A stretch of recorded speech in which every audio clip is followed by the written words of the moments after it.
I do not know why my middle name is on there. Well, it's a lovely middle name. Um, Anything you want to add to that? Or are you a therapist, by the way, or a social worker? Or? No, well, I'm in a clinical psychology program. I'm in my 5th year, and I do psychophys research. Right. Okay. I also work as a psychotherapist. I've been using self-compassion in my own life since you wrote the self-compassion book. Like, I found it and was like, this fits in with what I'm already doing. So I found it extremely helpful. Mm-hmm. So, and I had been doing mindfulness research. So I've started to just move towards self-compassion because it's so interesting around it to me. Yes. So one of the things that I've been doing for my dissertation is like a single subject design with multiple people. And I'm wanting to use self-compassion, like a bottom up kind of process instead of top down. So less cognitive. Right. And by the way, for those of you who don't know what psychophys, you mean physiological markers, things like cortisol levels, heart rate variability, etc. Right. So your question is, what about those people who feel they don't deserve compassion? This is one of the things that I have come up against that has been difficult in working with people.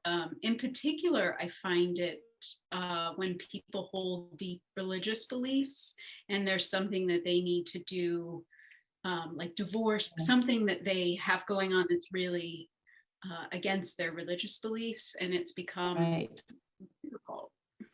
So first of all, just a disclaimer, I make this all the time, but I'm actually not a clinical psychologist. I'm a developmental psychologist. So I always feel a little trepidation when you're a clinician working with a patient who's got maybe trauma, early childhood trauma. It may be a little more specific than what I'm going to say now in general. So just to qualify that, I'm not a clinician. If you're a clinician, know that. I'm not giving you advice how to do therapy. But so I've come across this as well, right? So when I'm teaching a workshop or telling people about it, one of the things I found is first of all, you can't force self-compassion down anyone's throat. You can't argue your way into it. It's not a matter of the mind, like logically, do you deserve compassion or not? It's really a matter of the heart. So just kind of knowing that going in. So what I found works for me, a couple different approaches.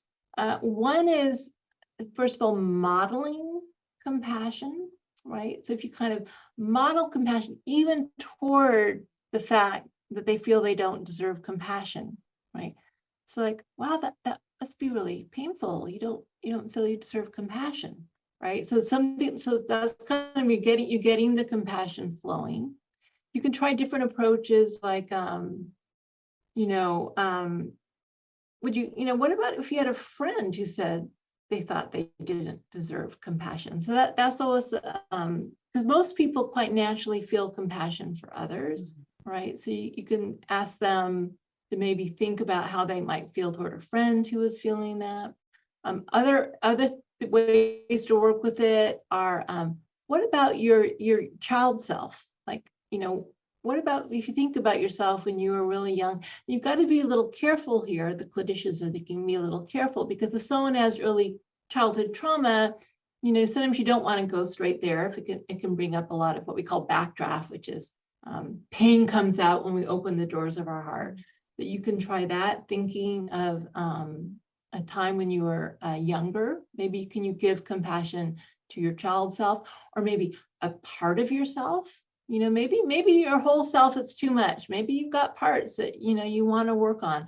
But is there a part of yourself you can give compassion to? That's one.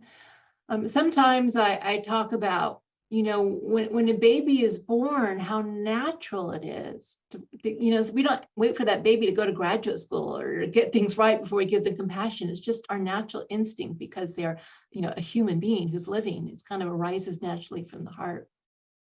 But so in a situation like yours, where you're actually conducting research and you aren't a clinician, and a skillful clinician will find different ways in. Of course. In your case, you can even just say, even if you don't believe it, even if you feel it, just give it a try. just see what happens. Because often people think that they can't give themselves compassion and they won't even try. But if you help them just even, again, go through the motions of it, even if it feels fake, sometimes just saying the words, using the touch can start to soften them a little bit. So that's one thing. And then one final thing is, again, start at the outer edge of the pain. Where's the pain right now? And so often when people who don't feel they deserve compassion, like I said, when I model it, the pain is that they feel they don't deserve compassion. And so they're actually bringing toward this is what they're feeling right now. I feel like maybe I'm flawed, maybe something's wrong with me because I don't feel I deserve compassion. So start with kind of, can we make some space for that?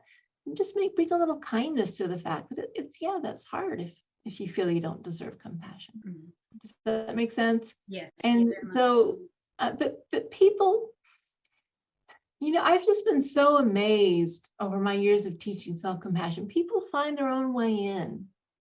If they're willing to come to a workshop of mine or participate in your study, usually there's some part of them, some little part of them that wants to open their heart, wants to feel compassion.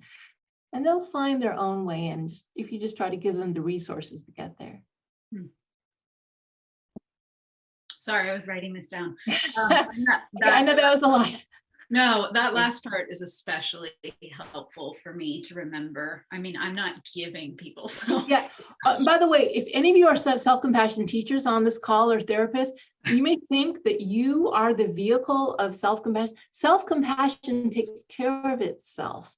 My personal feeling is it's part of awareness itself. It's nothing we are doing as individuals.